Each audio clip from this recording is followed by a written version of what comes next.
that girl thick. Yes, sir. This guy is going to be getting some Wraith axles. I looked around. I could probably buy some, like, I saw some 3D knuckles, but I really want to make it a little bigger just to, I don't know, just to do it mostly. But then also because I want the availability of parts and the durability of the Wraiths under this. So these are actual just stock Wraith axles. I'm going to be putting some incision lockers, and then I have some axial gears. I'm going to be doing an underdrive in the rear and a stock ratio in the front. So right now I've got this 3-link kit, and I'm going to put this on. I'm going to go inside because it's cold. I might come out here later after I bundle up even more. You can see I've got my hoodie actually on my head today because it's a little chilly. So I'm gonna take this inside and take it apart while I watch a movie with my girlfriend, or while she watches a movie and I kind of halfway pay attention and do this, because you guys know how that goes. So, and I'll kind of look at some lengths, and I'm gonna try and decide how much I want to stretch it and which way. So I went ahead and did a little bit of work inside. I got the front somewhat mounted, and then I was going to kind of show you exactly how this was going. So basically just fitting Wraiths under the Jeep, they don't look terrible. If I was going to recommend something, unless you're going to put this on like, because I'm probably going to put it on like maybe some Baja Claws, or I really want to do 2.2 Hyraxes. They work really well, but I don't know, the look kind of kills it for me. I thought about 1.9 boggers, but then the 1.9s look a little funny on these, even though 2.2 and 1.9 is a 1/4 inch difference. It just, every little bit kind of helps, because that'd be a really tiny wheel in 6CL. So the Wraiths, they're a little wide for this. As you can tell, the panhard is way off. So this side actually doesn't look bad. This side sticks way out. So we'll bring it over, mess with the panhard, and then we'll get the bigger tires on. These wheels do have a lot of, it'd be positive offset? Yeah, positive offset. So they do suck in a little bit. If you used a lot of negative offset and had a real fat lip on the front, this would look super stupid. I looked into Capras. Capras are going to lift it for one, which I don't really want as much as they're going to lift it. I may put a little bit, like a 10mm longer shock on this just to get it up, but just by doing the swap, you can see how this sits. Here, let me turn it a little bit. You can see how I brought the front end up anyway. I don't know what I'll need to do now. I have to get the tires on and kind of see, but it definitely gave me, I mean, hell, we're talking probably at least 1/2 to 3/4 inch. The way that the Wraith stacks the shock on top is different than what the RocHobby does from the factory. They have the link shock all on the same plane. So this basically just gave it a spring lift just by using the Wraiths anyway. So I may not have to do anything. But I do know my panhard is too short. That's why everything's all jammed over to the driver's side. But I can do things like make links and things like that, which is not hard. But I understand that some people either don't have the means to do that because they don't have the right tools, which I could probably break that down if you really needed to. You can make links like this. They're just JADO rod ends, 8/32 rod, all thread, and then some aluminum tube. I'd have to go check McMaster and see which one I ordered, but I can't remember what size this aluminum tube is. And basically I use a cutoff wheel and a grinder and everything, but you can use, in a pinch I've used bolt cutters. So you could use bolt cutters to cut the length. If you have a little tube cutter like this, which is, I would assume under $10, I think, something like that, you can make these little guys. The 8/32 rod is not insanely expensive. The aluminum tube is definitely not expensive. I get all my stuff from McMaster, but like I said, I'm in Indiana and I think they're right over in Ohio. So shipping is decently cheap, and I get it almost next day every time. What I'm getting at is these lengths, the stock lengths on the bottom. I heard a lot of people, well, I read a lot of people definitely hating them online, saying that they pulled out. I haven't had that problem yet. I don't really have a whole lot of runtime on this, but I do have, you know, probably an hour and a half, almost 2 hours just on it. And I wasn't super easy with it, but I'm not beating on it by any means yet. So If you're going to use the stock bottom links, you're definitely going to have to redo the top. So if you're looking for the budget mind and ease, you would be definitely better off to fix the top and then leave the bottom. But I'm going to do both because these rod ends do not seem to have enough movement. These are not tapered as far back, I don't believe. Yeah, they're not tapered as far back, and they don't have the side-to-side movement to allow such a steep angle, because obviously these mount a lot wider than the RocHobby do. I'm going to try and throw this panhard in there. It should be, this is a little longer. If not, I have a couple more that are a little longer. And I'll try and get that set to where we can see exactly where this is going to sit.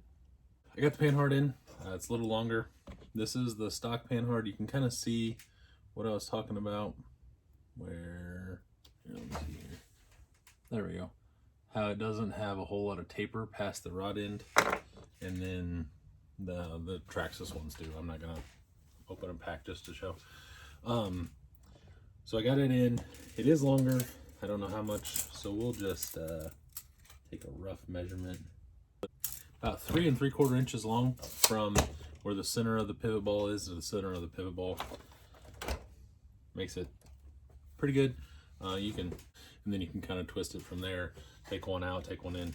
Like I said, the wheels are a little floppy right now, but it does look like the fender comes right where the 2 tread blocks meet. It probably does need to go a little bit shorter and go that way, because this has 3 mounts on the chassis side. It's in the middle mount right now. So if I move it to the outer mount to make the panhard even longer, then it comes too far that way. So that'll just be little tweaks that I need to make. Now looking at it, it's really not bad. I'll have to put different tires on it and see. It kind of looks like it moved the wheelbase forward a little bit. I don't exactly remember what the wheelbase was on this thing, so we'll have to go, I'll have to do some research and check around on that. But looks like the upper link will need to be about 3/8 of an inch longer. So we'll make a link that's about 3/8 of an inch longer, try and get it in there. I'll have to take the panhard back off because things are getting kind of tight up here in the front. But it does have decent range of motion. I'll have to do a little grinding, just a little bit of grinding right there on, there's like a tab for the servo mount on the Wraith support. So I have to do a little grinding there, and I may come down and just knock all this off where it screws in, and then it'll just be held on by this screw here and the one that actually goes fully through the housing. But other than that, it's looking okay. So I'll mess with that a little bit, get the front lined out, and then the rear should be pretty straightforward. But I probably will end up making different links. I have some links over here that are already pre-made, so I may try and steal some of those if they're close. So and then see maybe about jamming the rear axle back as well. So here we go. This is the steering link that I made that's been around the block a few times, but I was going to see if it'd work. And it's close. We may try it. Looks like it's gonna be a little too long though, but we'll try this first. There we go. Get a couple of these little pillow balls here, jam them in there. Or maybe. There we go. There's one. There's another. There we go. And you're just gonna put it back. So I'll go to a little time lapse of me putting that back because that's dumb to record the whole thing.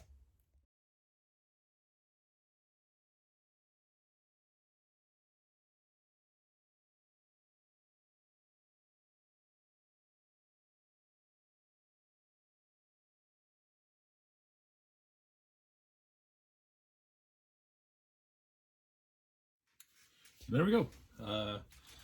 So that link did end up working. It is a touch too long.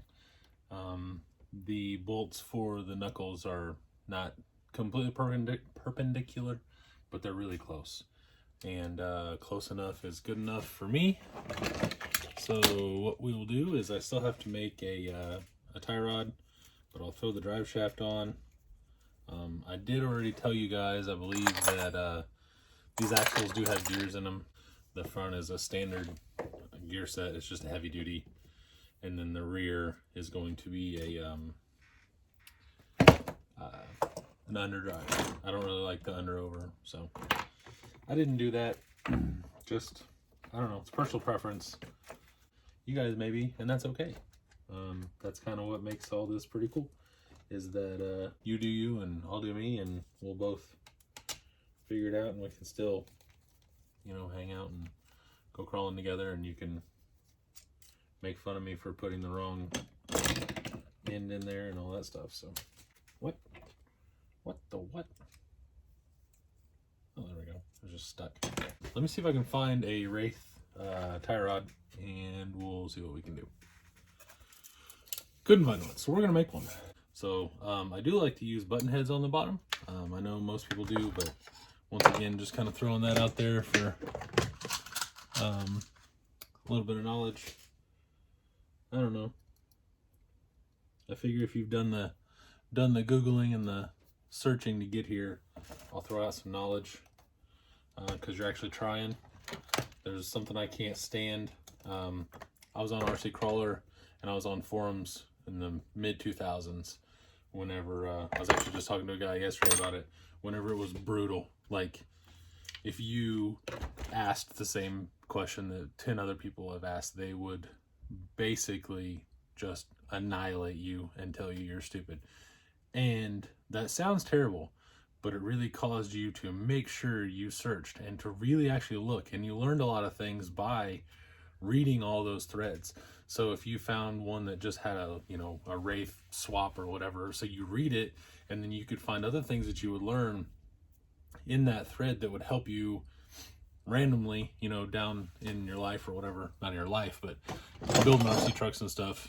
And that really helped a lot. And now all you see is people on Facebook complaining because you didn't give them the exact right answer immediately, and you asked them if they even searched for it or, you know, whatever, and they cry and they say, well, if you just take the same time to tell me the answer, I'd already know. No, I had to do things and I had to learn this, so you go put some effort in, and you're not just going to get all the information for free. That's the way I see it. Other people see it differently, but I'm not just going to sit here and just hand out work to, or I'm not just going to hand out information to people that are too damn lazy to do anything other than type some sort of 14-year-old girl shorthand PLZLLPHLPME sad face. Get out of here. If you can't even type a sentence that says, please help me, I'm doing this, I'm not going to help you. But anyway, that's the Bowman Built tangent for the day. Well, probably not the only one, but that's one I'm going to go on. And that's a hill I'm going to die on, as far as that goes, and people saying that you can say whatever you want to. I'll help you if you ask, and in real life I'll help you if you seem like I'm not wasting my time completely. But anything other than that, probably not, because I just can't stand the laziness that comes with that. Shit's annoying. There we go. Got that all lined up. Jam this bolt in here like so. Jam that bolt in there like so. Jam bolt in there like so. And the bolt goes in like so. And it goes in. Go in. Go to your home. There we go. There we go. Go to your home. Why are you being dumb? Just help me out here. There we go. There we go. And now the front is done. It's at least in the working stage. It's not necessarily done, but at least it's in. It hits just a smidge on the actual cover. But I think I can take care of that with a little bit of massaging. And nope, it's the actual arm. So I'll end up probably taking this back off and moving that out and kind of doing more of a swoop. And then we'll put a harder bend in it over here. Actually, I could use a little more length in it. So that's what she said. And then so I'll move this out a little bit, and then I'll push the toe out a little, because it's definitely toeing in, I think. Like I said, I don't have those bushings in, so who knows. But anyway, so yeah, that's basically what's going on. I'll make some new links. I'm not going to do that again on camera, but I'll make some new links. and then we'll move on to the... Okay, that was going to be a really long video, so I'm breaking it down into a bunch of stuff. There's going to be lots of things for you to watch. I'm going to release a link making video and a gear / locker installation video just for people who may not know how to do this. Like if this is your first time, if you're getting a used Wraith or something like that. But anyway, that is it. Like, subscribe, all that stuff.